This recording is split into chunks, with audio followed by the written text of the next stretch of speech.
Vítáme vás u prvního challenge a dneska tady máme chili papričky. Jo, budeme je žrát a jsou pálivý. Bude to hodně ostrý to bude a jdeme na to.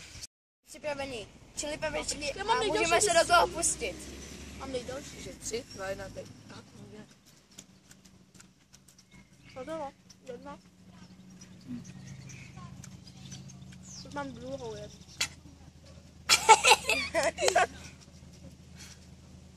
Já nejsem napálivý. Co mám Luka sežrat?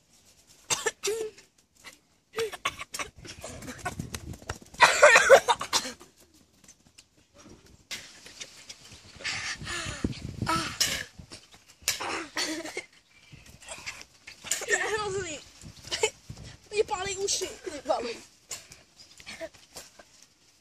Jasně, že to tím, co tady poslal pes, vole.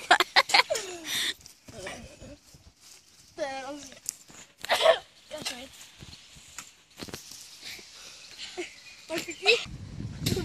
Moc pálí, přesně jak ta Číňanka říkala.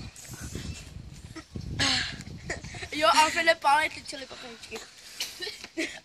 Mě pálí ucho. What the fuck? Jak tě může pálit ucho, než žere čili? Tak mě bolí ucho? Pálí.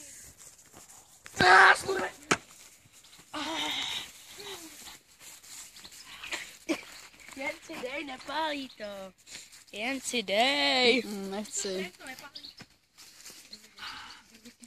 Chápeš, to je hrozně sladký. Alfrede, prosím, fakt. Prosím. Co? Mě bolí ucho. Máme to žrát, já vám to říkám. Takový svišť, vaš. Musím se... Tyhle, to je tak krásný koukat, jak vás tady trápím. Dej si taky, vole. Nechci. Dělej, vole. Já jsem neříkal, že nebudu to Nebuď žrát. ženštilej. No, tak jsem ženštílej. Já jsem takhle... Alfred. Napište do komentářů, ať si to Alfred taky sní. Podrobnej záznam nosu. Pokud dáme 10 lajků, tak si Alfred dá taky. Kameraman. Čau.